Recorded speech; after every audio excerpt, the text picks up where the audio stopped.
Ladies and gentlemen, welcome to another episode of Bloomington Buddies. You know the deal. It's me, best in the business, Bruce Jackson. How's it going?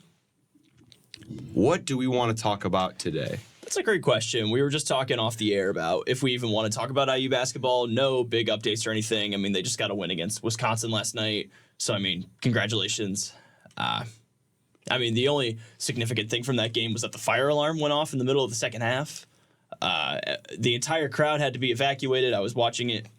Wasn't watching the game, but I was watching all the updates on Twitter. And so a lot of IU students who were there doing like stuff for the game, like covering the game and all that, they were giving live updates and everything, saying like, yeah, the entire crowd is being evacuated right now. You know, the game has started. You're like, the fire alarms are blaring. It was just such an overall weird situation. I'm not sure if there was ever an official update on that, but I can look it up real quick. Well, I asked my buddy who was at the game. I had a ticket to the game, and I didn't go because you can't pay me to watch this team right now. Since last we spoke, they had lost.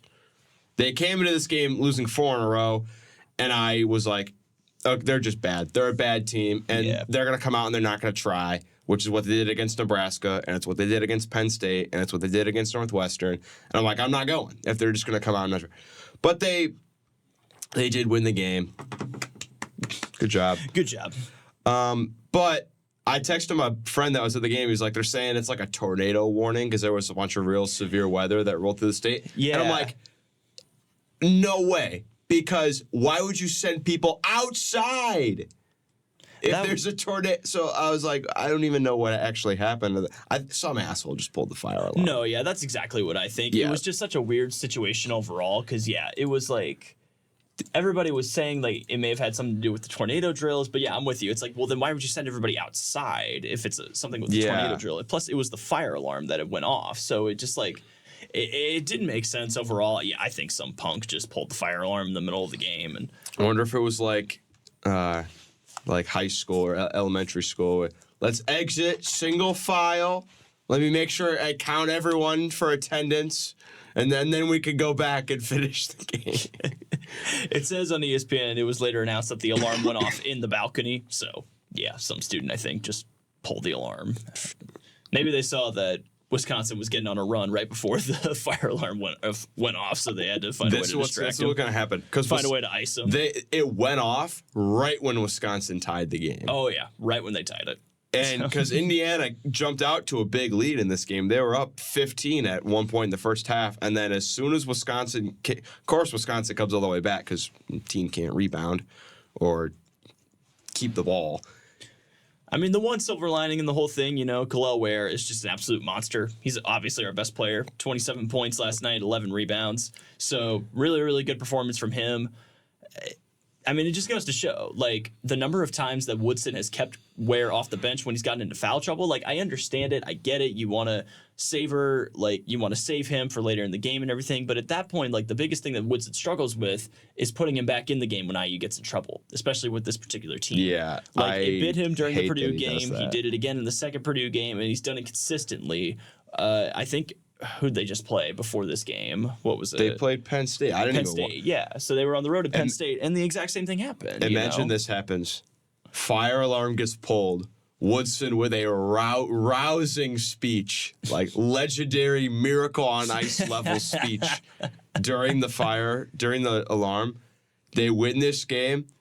They win their last 3, and they win the Big Ten tournament. And we point back to this fire alarm was the turning point. That's not going to happen, but it's wishful thinking. Everybody did pretty good last night. Trey Galloway, 6 points, 4 rebounds, but 12 assists. That's good. Mbako and Renew both did their part last night. 14 points each. Renew with 8 rebounds. So overall, it was a pretty decent outing. It was just. With this team, it always just gets scary at the end. Wisconsin, it's never really a safe lead. On February 4th, Wisconsin was ranked number 6 in the country. Now they're 18-10, and 5th in the Big Ten. That's just a little bit of a drop off there. I mean, yeah, I don't really know what else to say about this. Did we talked? Wait, we didn't talk about the women beating Iowa, did we? We did not get a chance to last time because it was before the game happened. Yeah. So, Okay. yeah. The IU women took down Iowa At home. 86-69. Remain I think was the final score. That was a crazy game. Really, Did you really go to the game? I did not go to the game, no, but I was watching it at home. A fantastic game overall. I do have one big gripe at the very end of the game.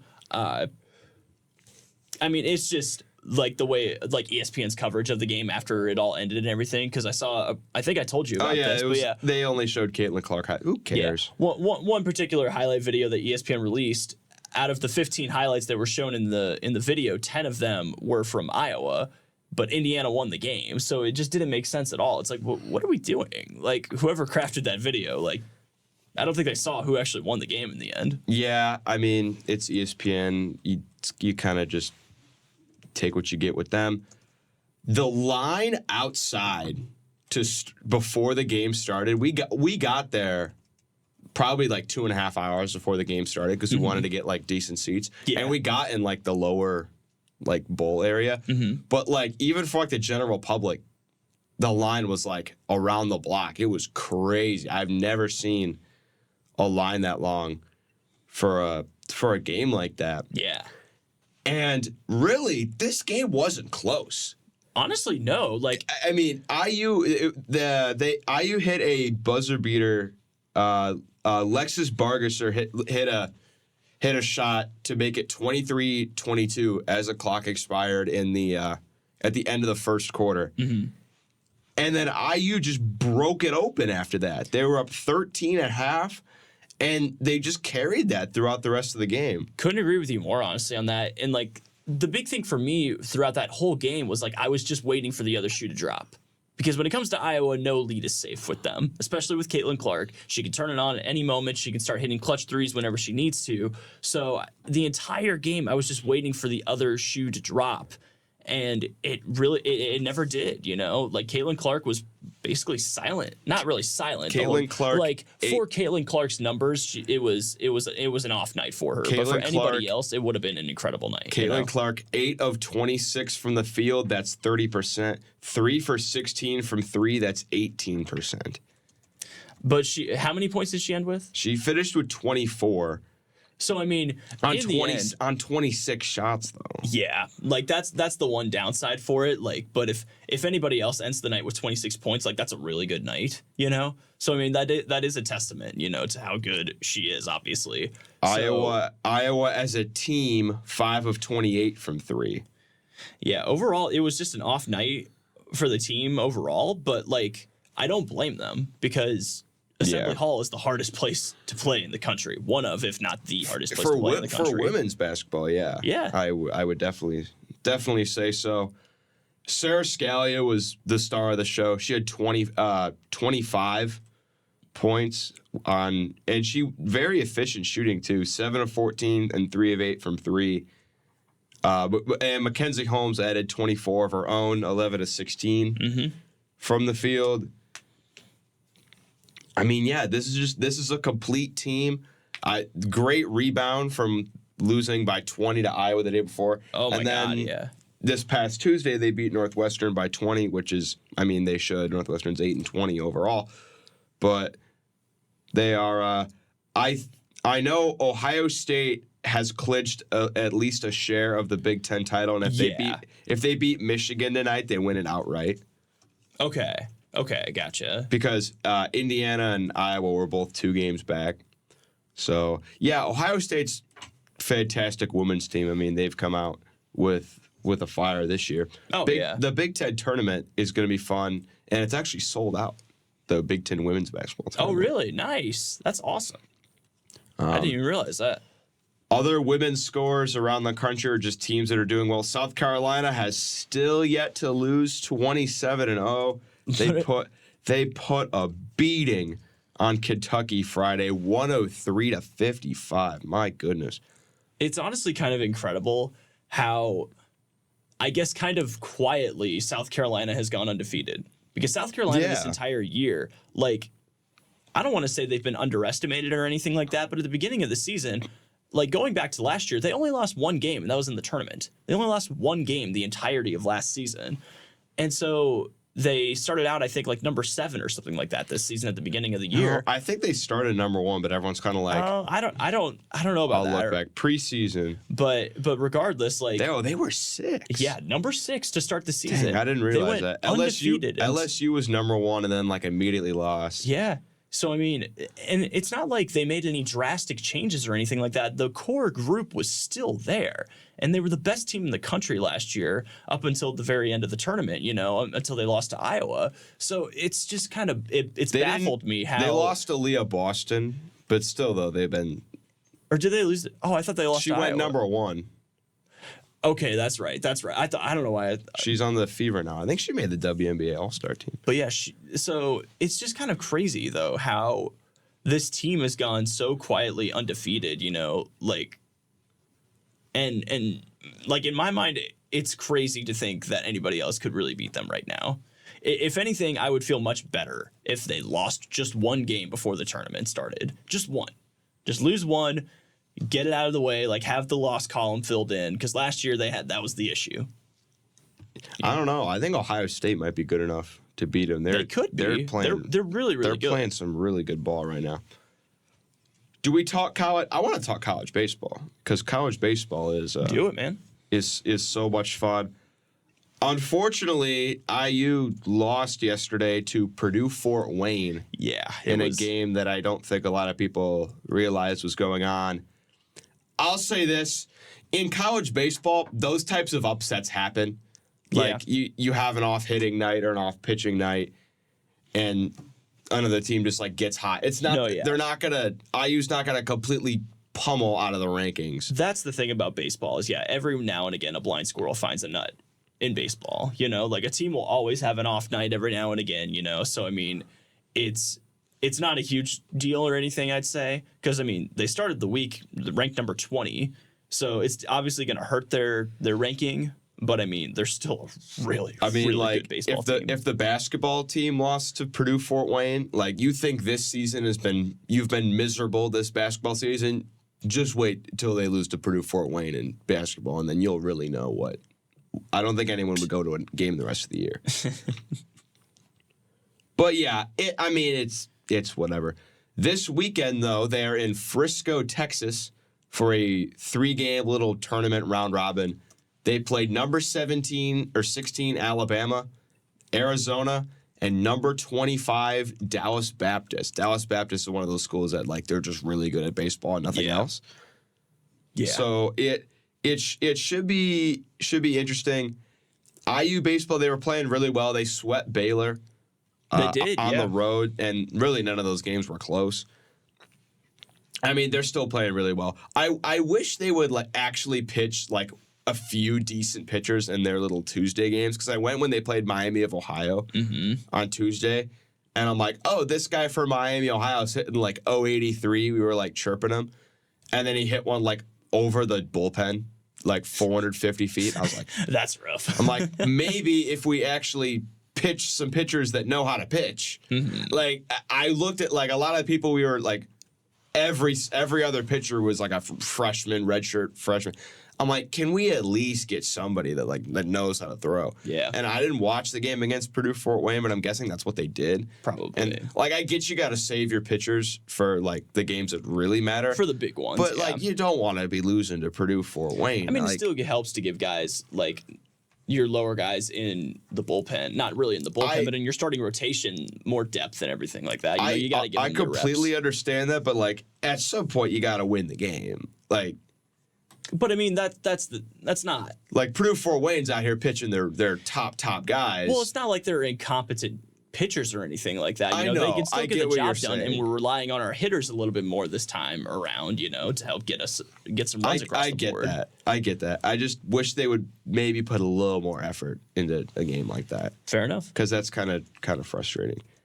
It is what it is, though. I wouldn't really be too worried about it. These next 3 games are going to be tough, though. And I think if they want to stay ranked, they have to win 2 of those 3. If they win 2 of those 3, they'll still be ranked. Yeah, definitely. But if they and it's not at all impossible for them to do, I would say. No, they beat Coastal Carolina on the road the other weekend.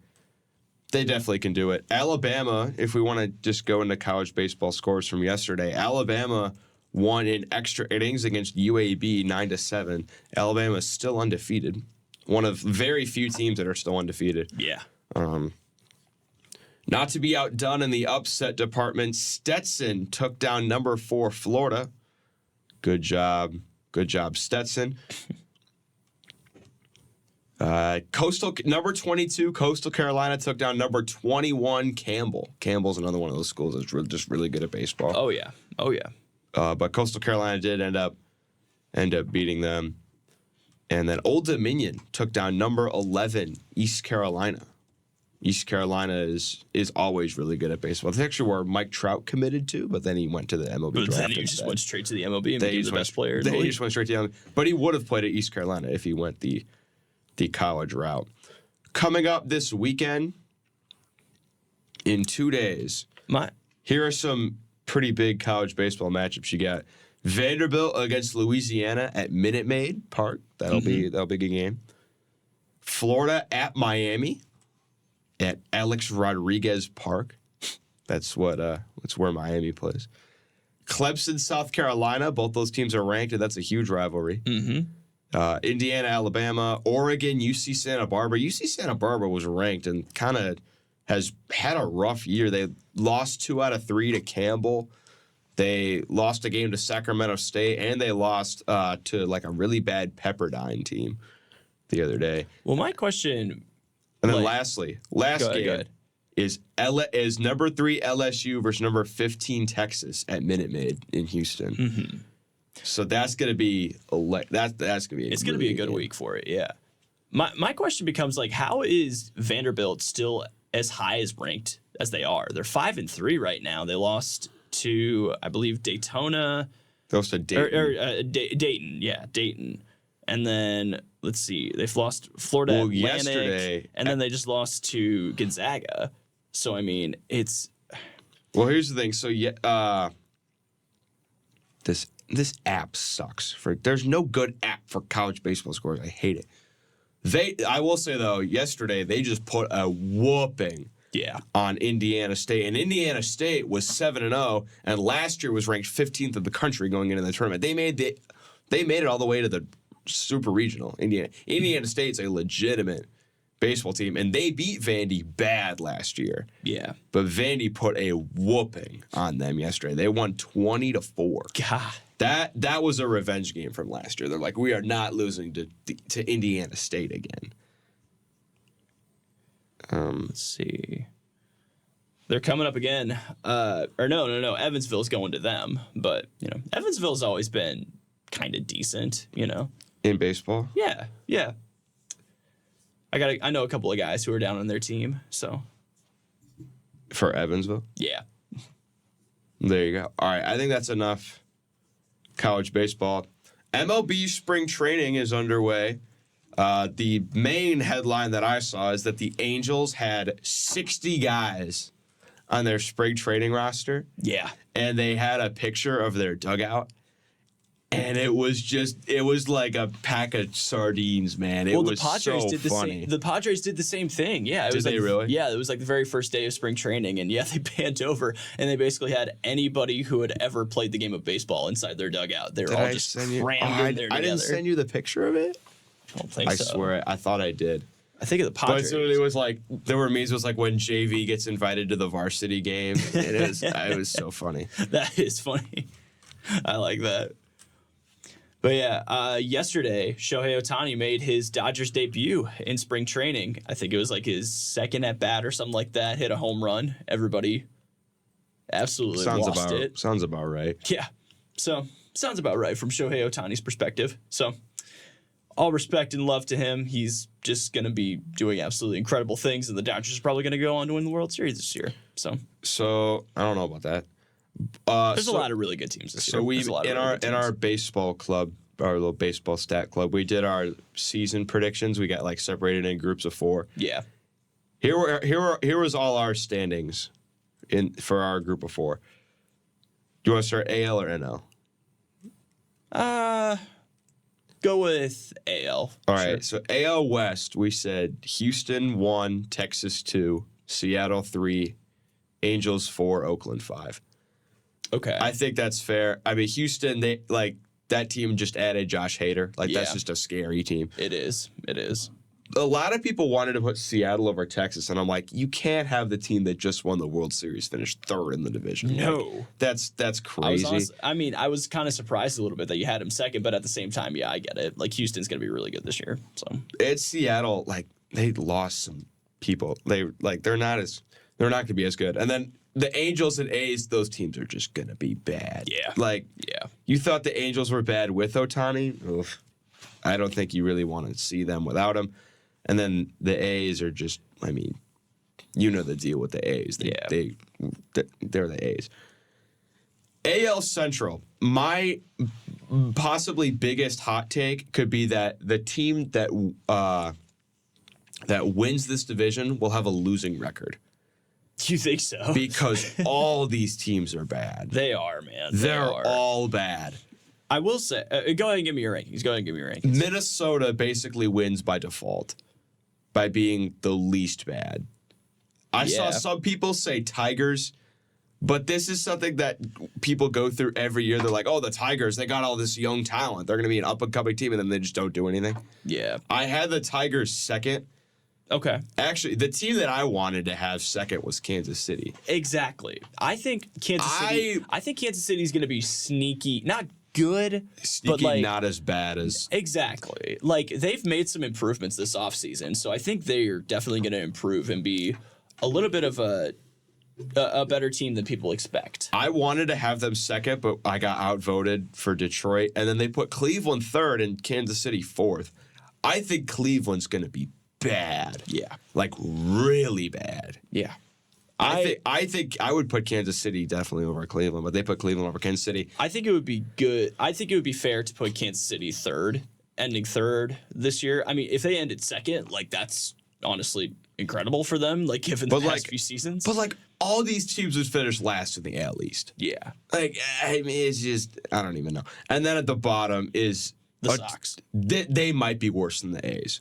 I'm not even trying to exaggerate when I say that. I mean, they might be worse than the A's. I mean, they just got rid of their star player, if you even want to call him that anymore, Tim Anderson. Their star player that was above in the upper half percentile last year. Anderson was bad last year. On Baseball Savant, they have like hard hit data, base running, fielding, all this outs above average. Yeah. It's a slider on what percentile you're in.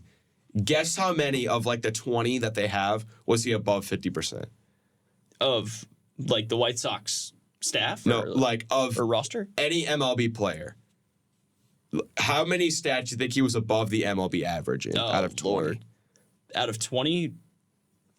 5? He was above average in 1, and it was like base running speed, which he was at in like the 63rd percentile. God. He was now here's the thing. The potential's there. It definitely is. Like 1 year prove a deal in Miami, I think that's a good deal for Miami. I think so, you're not really risking much there.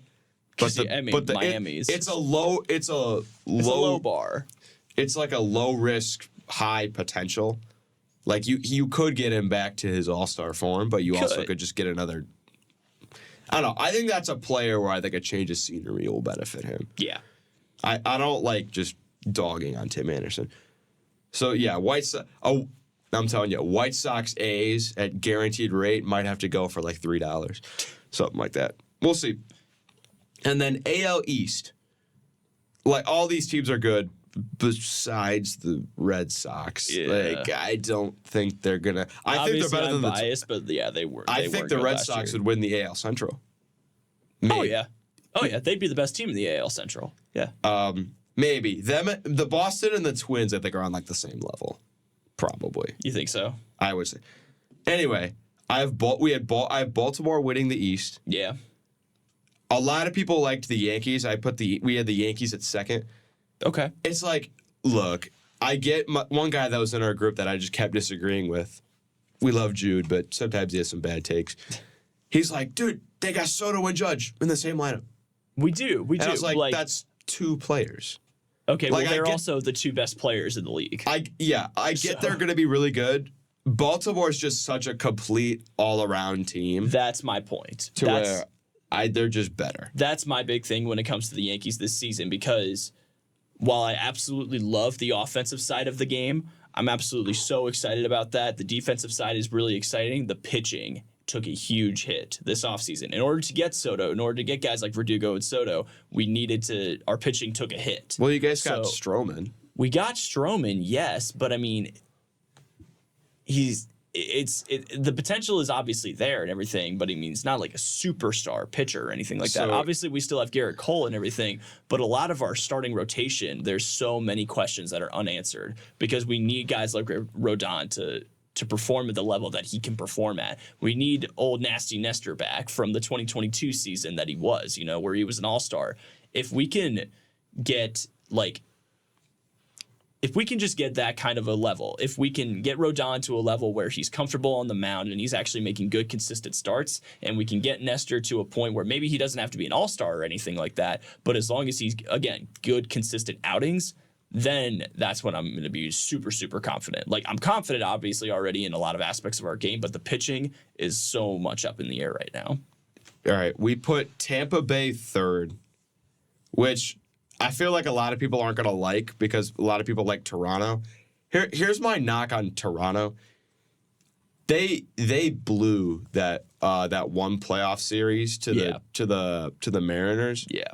And then it's just been downhill since then. They bad. Got just swept off the board by the Twins. Like, Alex Manoah just had his first spring training outing, and I think he hit 3 batters.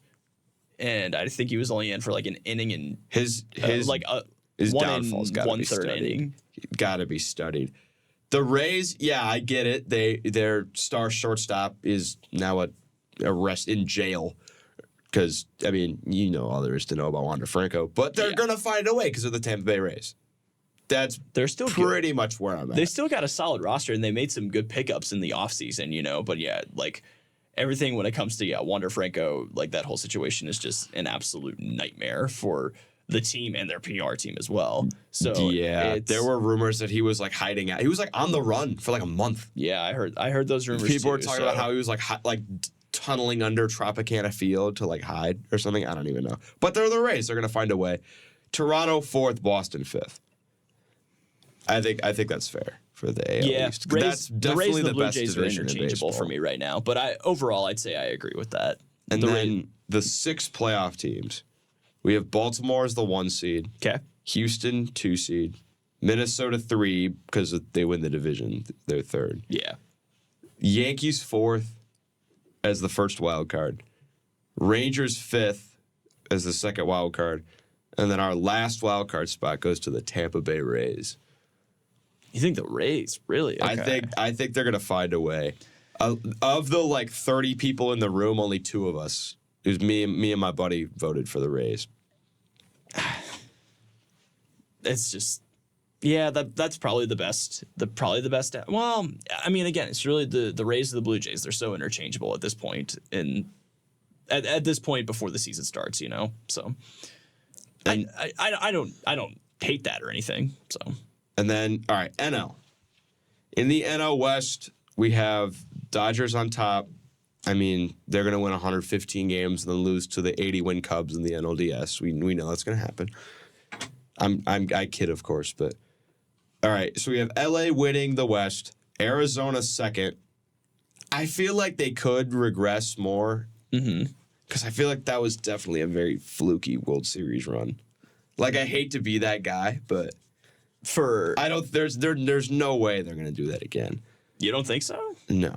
And then San Diego 3rd, San Francisco 4th, and Colorado 5th. Because those teams just aren't that great. Yeah. I'd probably agree with a lot of that. Yeah. The Dodgers obviously number 1 just because of the $2 billion salary that they've got going for that team. So, they're undoubtedly probably going to be the best team in baseball. So it's, again, a lot of it is so up in the air though, because it's like, well, the Dodgers haven't had a lot of success in the playoffs recently. So it's just I don't even know. Right. The Central, which is the division that I think is the hardest to predict, at least who's going to win it. Oh, absolutely. Absolutely. We have Cubs first, Reds second, St. Louis third, Milwaukee fourth, Pittsburgh last. Reds second? You think they should be lower? Because everyone had either the Cubs or the Reds winning the division. There were a ton of people that had the Reds winning the division.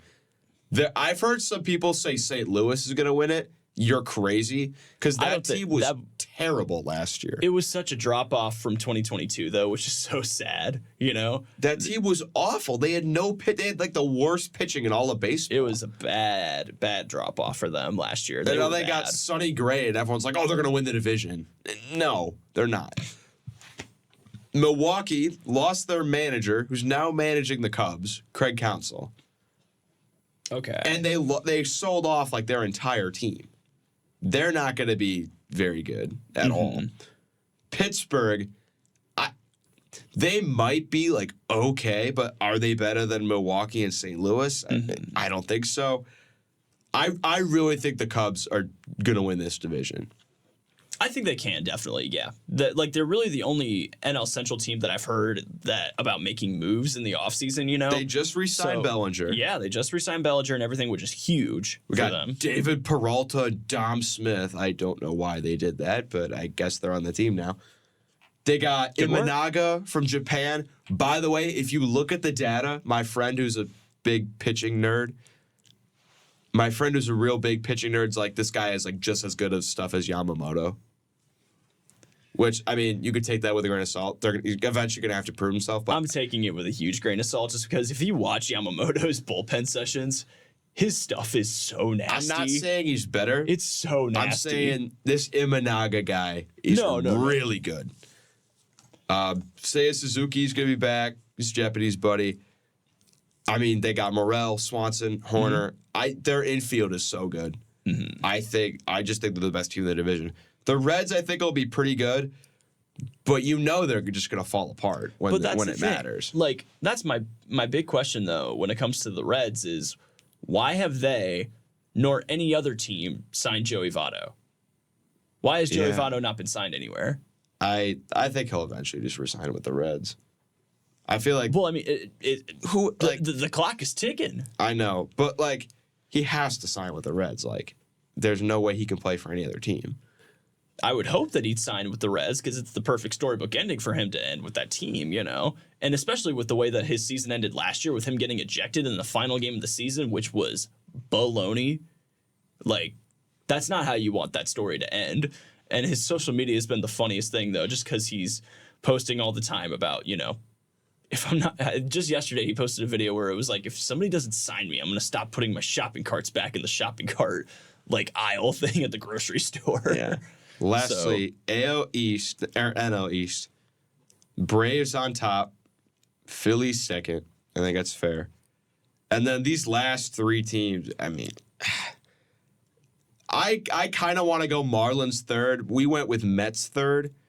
Just because I think that's a safe bet, yeah. Here's the thing with the Marlins. They have really good pitching.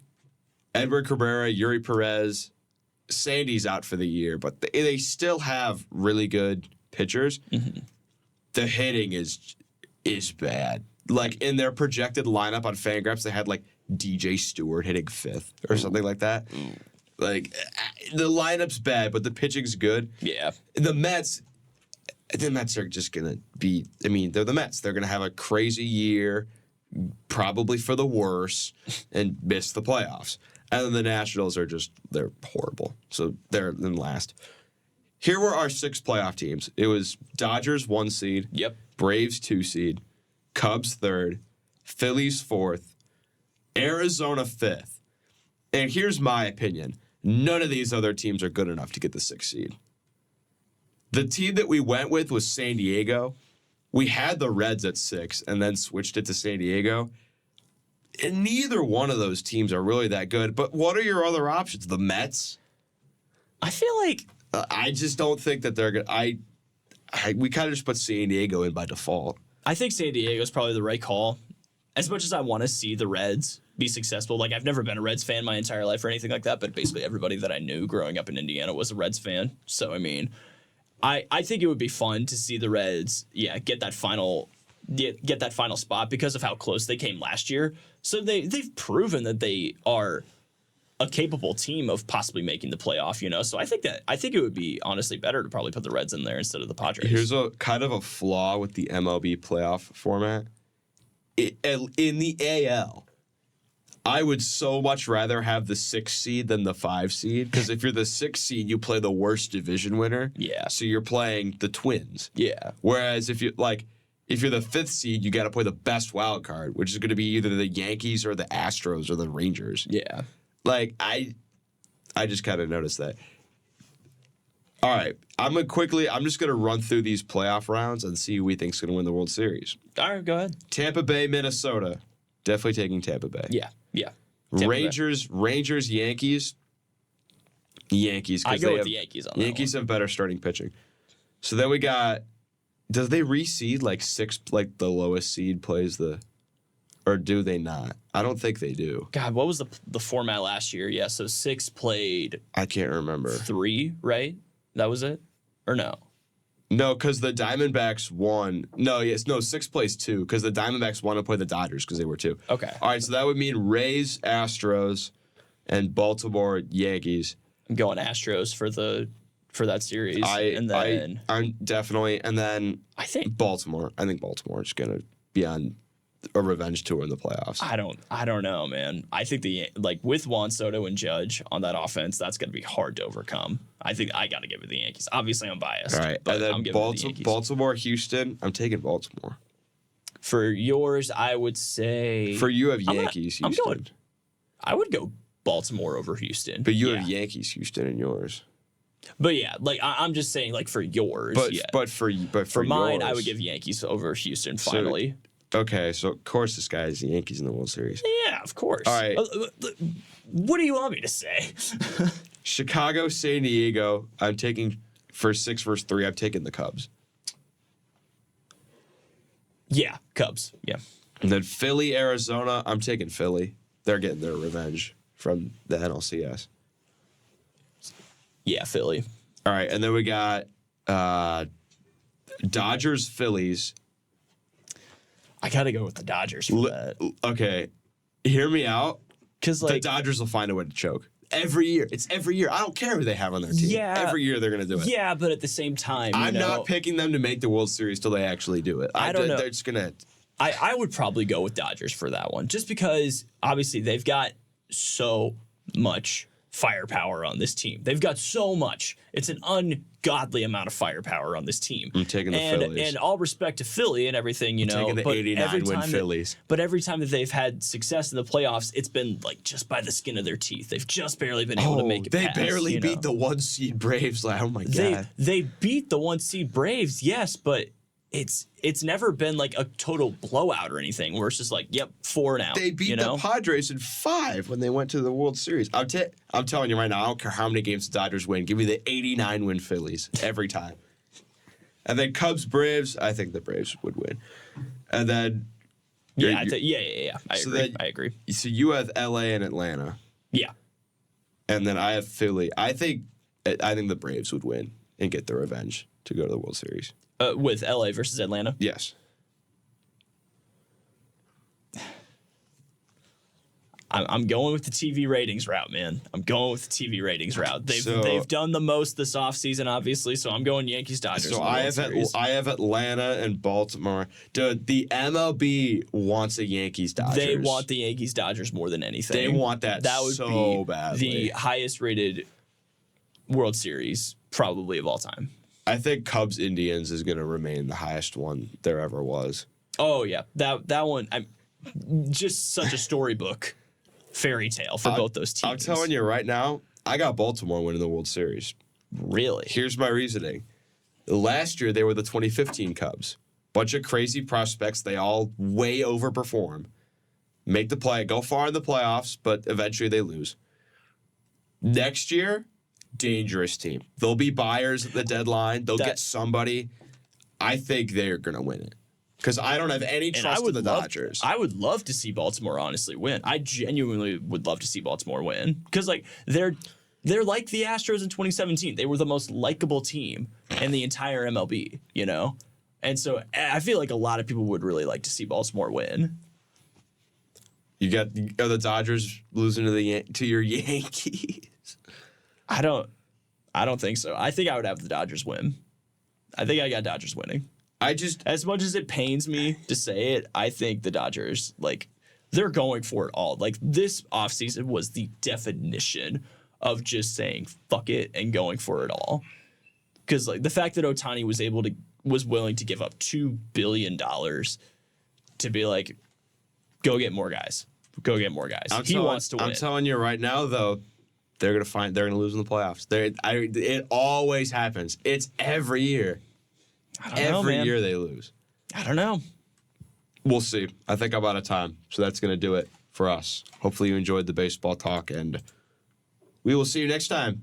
Peace out. Go Blues.